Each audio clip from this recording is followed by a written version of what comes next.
Hello friends, today we will discuss about the current affair of 21st October.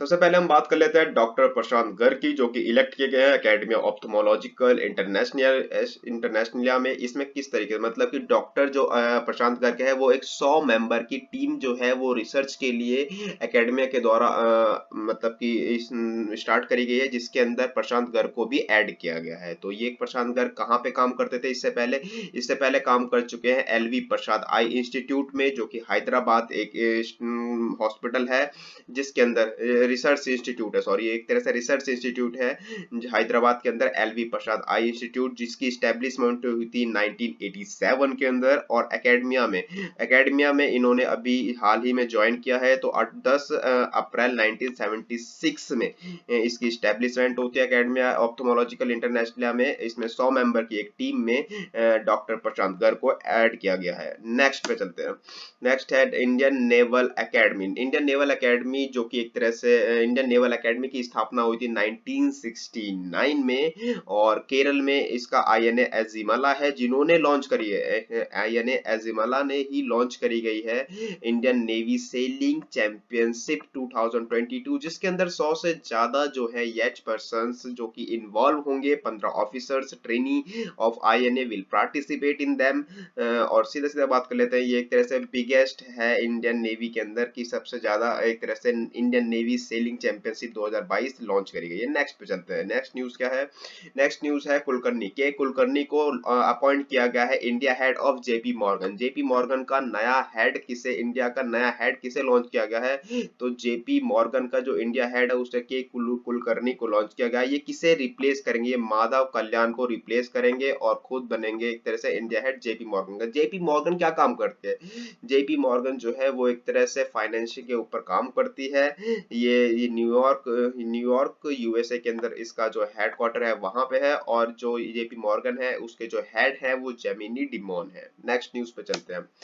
Atanu चक्रवर्ती जो एक तरह से अभी प्रेजेंट टाइम में एचडीएफसी के चेयरमैन है। प्रेजेंट टाइम में जो एचडीएफसी के चेयरमैन उन्हें एचडीएफसी के प्रेजेंट टाइम में जो चेयरमैन है अतानु चक्रवर्ती, उन्हें एक तरह से नए चेयरमैन बना दिया गया है यूबी का। यूबी एक तरह से एक कंपनी है जो कि एक तरह से फुलफिलमेंट क्रेडिट वगैरह पे काम करती है, डिस्कवरी वगैरह पे, powers to discovery execution fulfilment to credit.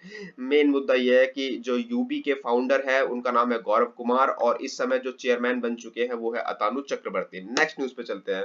Next news है KBL centenary deposit scheme launch by Karnataka bank. Karnataka bank limited जिसका हेडक्वार्टर पड़ता है मंगलुरु कर्नाटक के अंदर, उन्होंने लॉन्च करी गई है एक तरह से स्कीम जिसके अंदर वो क्या करेंगे, 555 दिन के अंदर 555 दिन के अंदर वो 7.40% का एक तरह से ब्याज दे रहे हैं। मतलब बोले तो ऋण दे रहे हैं, बोले तो क्या कहते हैं उसे, ऋण नहीं दे रहे हैं, ब्याज दे रहे हैं। मतलब कि अगर इतना अमाउंट आप जमा कर मतलब कुछ अमाउंट आप जमा करते हैं इस स्कीम के थ्रू, तो आपको मिलेगा 7.40% का एक तरह से रेट ऑफ इंटरेस्ट। ठीक है। और जो दूसरे मतलब कि अगर कोई सीनियर सिटीजन है वो भी इसी की थ्रू इन्वेस्ट करता है तो उसे मिलता है 7.60% का। इस समय बात कर लेते हैं कि चेयरमैन कौन है कर्नाटका बैंक का। कर्नाटका बैंक का जो चेयरमैन है वो पी प्रदीप कुमार है, और जो कर्नाटका बैंक का हेडक्वार्टर है वो तो है मंगलुरु कर्नाटक के अंदर। नेक्स्ट न्यूज पे चलते हैं। नेक्स्ट न्यूज है जीआई टैग जो दिया गया है निहोन्सु जापान। निहोन्सु क्या है, एक तरह से जापान की एक अल्कोहलिक ड्रिंक है जिसे एक तरह से जीआई टैग मिल चुका है। इस समय जीआई टैग मिल चुका है निहोन्सु जापान के। ठीक है। लेटेस्ट जीआई टैग की बात कर लेते हैं इंडिया के अंदर। तो कश्मीरी सैफरन जो कि जम्मू कश्मीर का है, और मिसमी टेक्सटाइल जो कि एक तरह से अरुणाचल प्रदेश की है, अरुणाचल प्रदेश की मिसमी टेक्सटाइल हो गया। और एक तरह से सोहराई खोवाल पेंटिंग जो है वो झारखंड की है। जुडिमा वाइन जो है वो आसाम की है, और अम्बोवीर वुड कार्विंग जो है वो है तमिलनाडु की। ये सबसे लेटेस्ट में कौन सी है? तमिलनाडु की अम्बोवीर वुड कार्विंग। ठीक है। अब बात कर लेते हैं फर्स्ट जीआई टैग कब मिला था भारत को। फर्स्ट जीआई टैग मिला था भारत को 2003 में। फर्स्ट जीआई टैग कब मिला था? 2003 में मिला था। और इस समय जापान के पीएम कौन है? तो जापान के पीएम है तुम्हारा फोमियो किशिदो, और जो एम्बेसडर है वो कौन है? संजय कुमार है। संजय कुमार वर्मा जो है इस समय संजय कुमार वर्मा जो है वो इस समय इंडिया के एम्बेसडर है टू जापान। ठीक है, ठीक है, नेक्स्ट पे चलते हैं। नेक्स्ट क्या है, कतर होस्ट।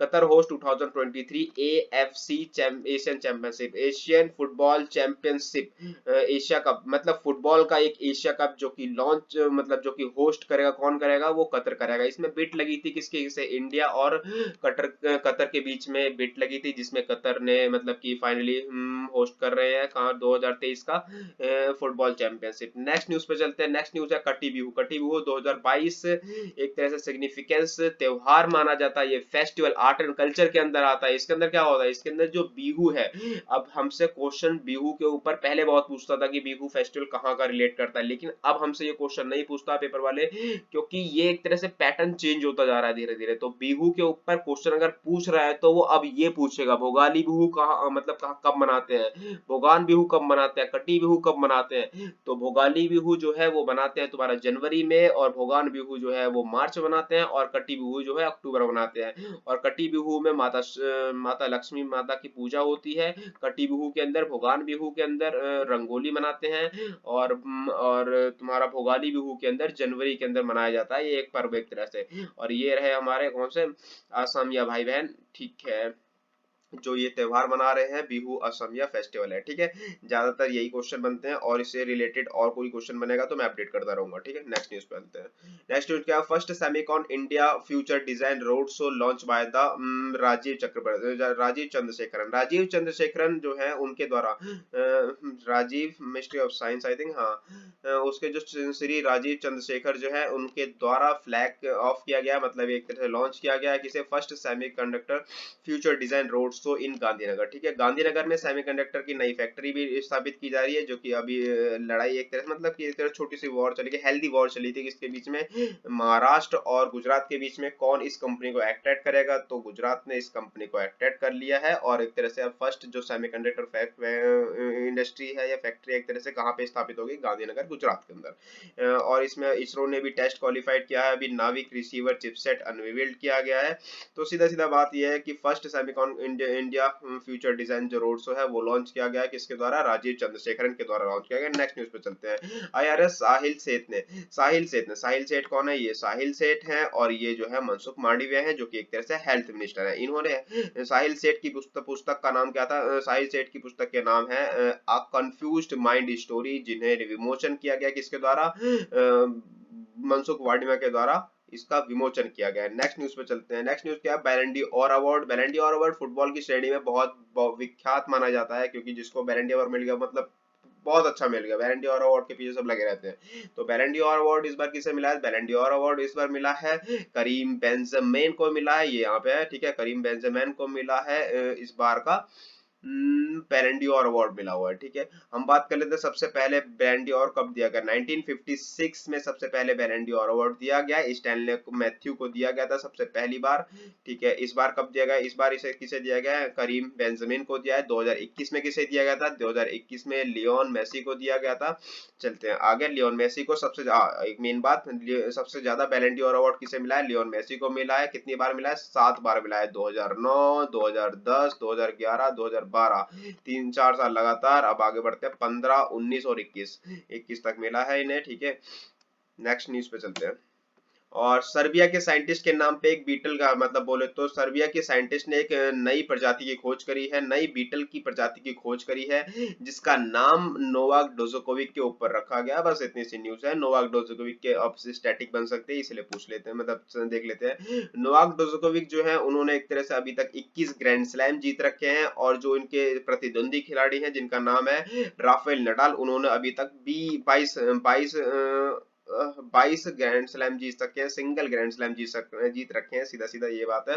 तो लास्ट अब थोड़ा सा और देख लेते हैं, क्या ये ग्रैंड स्लैम देख लेते हैं। ग्रैंड स्लैम की बात करें तो 2021 में इन्होंने 3 ग्रैंड स्लैम जीते थे, जिसके अंदर कौन कौन सा, ऑस्ट्रेलियन, फ्रेंच और विंबलडन की बात कर लेते हैं। और 2022 में इनके पास बस एक ही रह जाता है, बोले तो एक ही जीत पाए हैं, कौन सा जीत पाए हैं, विंबलडन ओपन जीत पाए हैं। नेक्स्ट न्यूज पे चलते हैं। नेक्स्ट न्यूज तो कुछ नहीं है, नेक्स्ट न्यूज में यही है कि इन्होंने कौन कौन से अभी कब जीते हैं, जैसे ओपन कौन कौन से जीते हैं। तो 2022 में तो ऑस्ट्रेलियन ओपन जीता है, 2021 में पेरिस मास्टर जीता, 2021 में कौन सा जीता, पेरिस मास्टर जीता है। ठीक है,